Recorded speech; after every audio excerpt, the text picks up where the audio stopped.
എൻ്റെ വീടിൻ്റെ പേര് ബൂൺവില്ല എന്നാണേ. അപ്പം ഞാൻ ശരിക്കും ബൂൺവില്ലയുടെ പ്രിൻസസ് ആയിരുന്നു. അയ്യടാ. ഞാൻ വലിയ മോള്, മൂത്ത കുട്ടിയായിരുന്നു. മൂത്ത കുട്ടിയായിരുന്നു. പിന്നെ 3 അനിയന്മാരാണ്. ഉമ്മയുടെ വീട്ടിൽ ആദ്യം ഉണ്ടാവുന്ന കുട്ടി ഞാനാ. അവര് 3 മക്കളാ. അതിൽ ഏറ്റവും മൂത്ത ആളല്ല, മൂത്ത ആൺകുട്ടിയാണ്. അത് കഴിഞ്ഞിട്ട് ഉമ്മയാണ്. അപ്പം ഉമ്മയ്ക്ക് ഉണ്ടാവുന്നത് വെൻ ഷി വാസ് 17.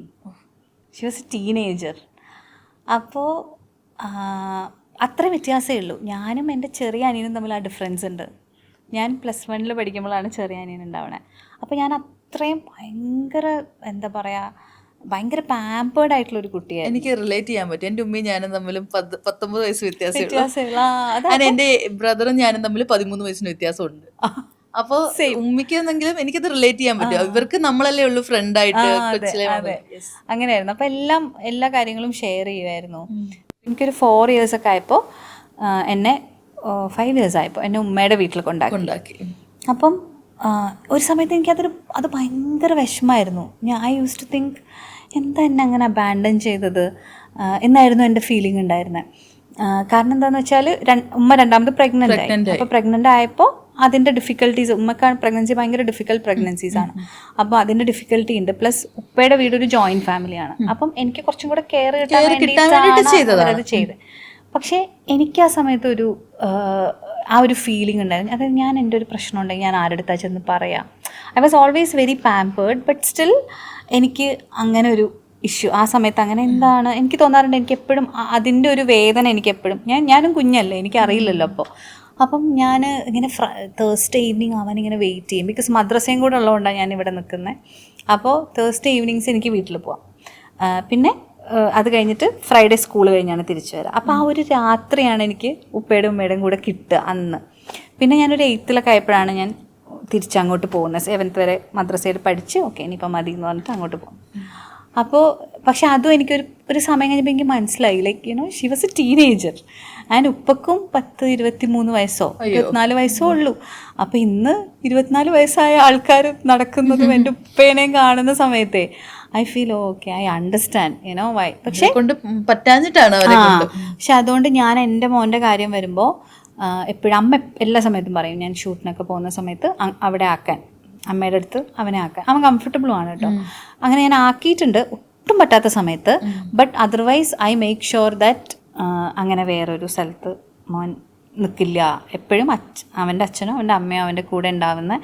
പക്ഷേ അത് അവന് എത്രത്തോളം ഇമ്പോർട്ടൻ്റ് ആണെന്ന് എനിക്കറിയില്ല. പക്ഷേ എനിക്കുണ്ടായ ഒരു വേദന അവൻ ഉണ്ടാവരുതെന്ന് വിചാരിച്ചിട്ട് നമ്മൾ ചെയ്യുന്നത്. അതെ, ആ ഒരു പറഞ്ഞില്ലേ, എനിക്കത് ഭയങ്കര വേദനയായിരുന്നു. ഇപ്പോഴും അത് പറയുമ്പോഴത്തേക്ക് ആ പെയിൻ നമുക്ക് ഫീൽ ചെയ്യാം.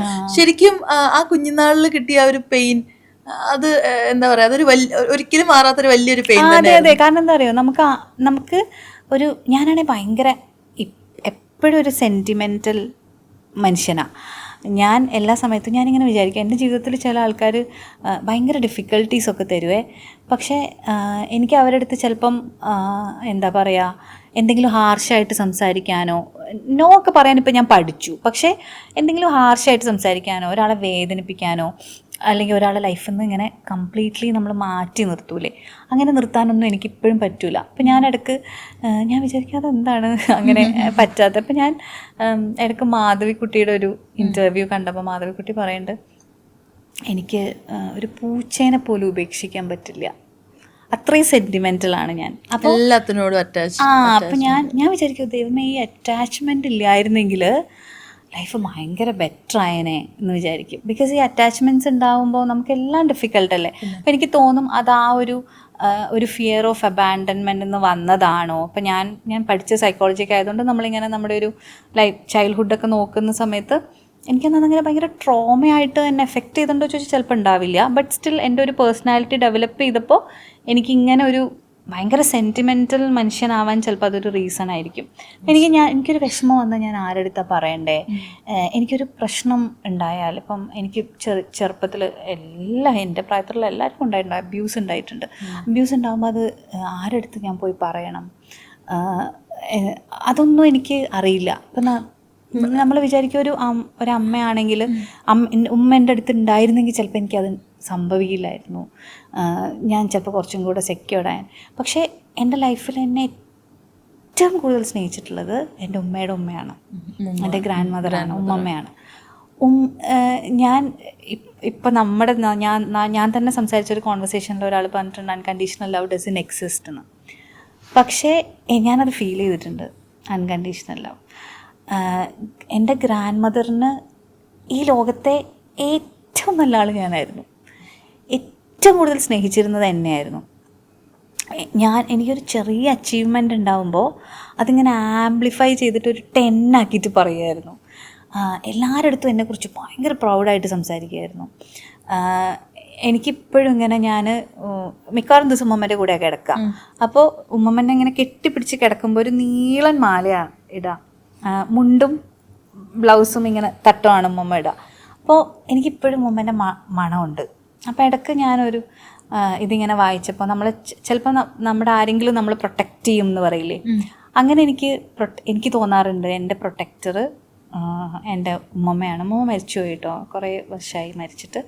പക്ഷേ ഞാൻ പറഞ്ഞ ഉമ്മ എന്നെ സ്നേഹിക്കുന്നില്ല എന്നല്ല, പക്ഷേ മേ ബി ആ സമയത്ത് എനിക്ക് ഏറ്റവും കണക്ട് ചെയ്യാൻ പറ്റിയത് ഉമ്മമ്മ ആയതുകൊണ്ടും ആൻഡ് ലൈഫ് ലോങ്, അതായത് ഉമ്മമ്മ കുറേ കാലം വയ്യാണ്ട് കിടന്നു, കോമയിൽ കിടന്നു. അതിൻ്റെ തൊട്ട് മുന്നേ വരെയും എൻ്റെ എന്ത് കാര്യത്തിനും ഏറ്റവും എക്സൈറ്റഡ് ഉമ്മമ്മയായിരുന്നു. എന്നെ ഞാൻ ഇത് ചെയ്യാണ്. അവൾ +2 കഴിഞ്ഞപ്പോഴേക്കും അവൾ ഡ്രൈവിംഗ് ലൈസൻസ് എടുത്തു. അവൾ +2 കഴിഞ്ഞപ്പോഴേക്കും കാർ ഓടിച്ച് വന്നു. അത് ഉമ്മമ്മൻ്റെ കണ്ണിലിങ്ങനെ കാണാം നമുക്ക് ആ തിളക്കം, ആ സന്തോഷം. അപ്പോൾ ഞാനത് ഫീൽ ചെയ്തിട്ടുണ്ട്. അത് ഫീൽ ചെയ്യുന്നത് എനിക്കറിയില്ല, ചിലപ്പോൾ ഭയങ്കര റെയർ ആയിരിക്കും, ഭയങ്കര ലക്കി ആയതുകൊണ്ടായിരിക്കും. പക്ഷേ ഐ ഹാവ് ഫെൽറ്റ് ഇറ്റ്.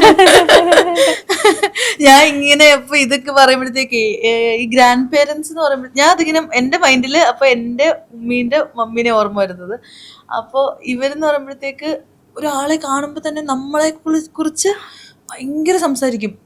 അവിടെ ചെയ്യുന്നത് അവര് കണ്ടതിൽ വെച്ച് ഏറ്റവും വലിയ സുന്ദരി അവര് ഏറ്റവും വലിയ ബുദ്ധിയുള്ള ആള് നമ്മളെ ഏറ്റവും വേറെ ആരും ഇല്ല. അങ്ങനെ തന്നെയാ, വേറെ അവരൊരു വേൾഡ് നമ്മളാണ് അവര്. അപ്പോൾ എനിക്ക് പലപ്പോഴും തോന്നിയിട്ടുണ്ട്. പക്ഷെ എന്നാൽ പോലും ഞാൻ പറയണേ, ഇത്ര എന്നെ സ്നേഹിക്കുന്ന ഗ്രാൻഡ് മദർ ഉണ്ടായിട്ട് പോലും എനിക്ക് ആ അരക്ഷിതാവസ്ഥ ഉണ്ടായിരുന്നു എന്നാണ് ഞാൻ പറയണേ. അപ്പം ഐ വുഡ് സജസ്റ്റ് അച്ഛനും അമ്മയ്ക്കും സമയം ഉണ്ടെങ്കിൽ മാത്രം നിങ്ങളൊരു കുഞ്ഞ് എന്നുള്ള തീരുമാനം എടുക്കുക. മെച്യൂരിറ്റി ഉണ്ടെങ്കിൽ മാത്രം, ആരുടെയും തെറ്റല്ല. ഇപ്പം ഞാൻ പറയുന്നത് ഞാൻ എൻ്റെ മോന് ഭയങ്കര സേഫായിട്ടുള്ളൊരു എൻവയോൺമെൻറ്റ് ഉണ്ടാക്കി കൊടുക്കുന്നുണ്ട്. പക്ഷേ നാളെ ചിലപ്പോൾ ഒരു 20 വർഷം കഴിഞ്ഞിട്ട് അവനെന്തെങ്കിലും എൻ്റെ ഭാഗത്തു നിന്ന് ചിലപ്പോൾ എന്തെങ്കിലും പ്രശ്നം വന്നുകൊണ്ട് അവനൊരു ബുദ്ധിമുട്ടുണ്ടായിട്ടുണ്ടാവാം, നമുക്കറിയില്ല. എല്ലാവരും ബെസ്റ്റ് പോസിബിൾ വേ ആണല്ലോ ചെയ്യുന്നത്. ഇപ്പോൾ എൻ്റെ പാരൻസും അതാണ് ചെയ്തത്. പക്ഷേ എനിക്ക് ഇങ്ങനെ ഒരു സിറ്റുവേഷൻ ഉണ്ടായിട്ടുണ്ട്. ഞാനിപ്പോൾ മോനത് അങ്ങനെ ആവരുതേന്ന് വിചാരിച്ച് ഞാൻ കുറേ കാര്യങ്ങൾ ചെയ്യുന്നുണ്ട്. പക്ഷേ അതെന്താവും നമുക്ക് അറിയില്ല. അതൊരു ട്രയൽ ആൻഡ് എറർ ആണ്. But I would always suggest ഒരു പാരൻറ്റ് എപ്പോഴും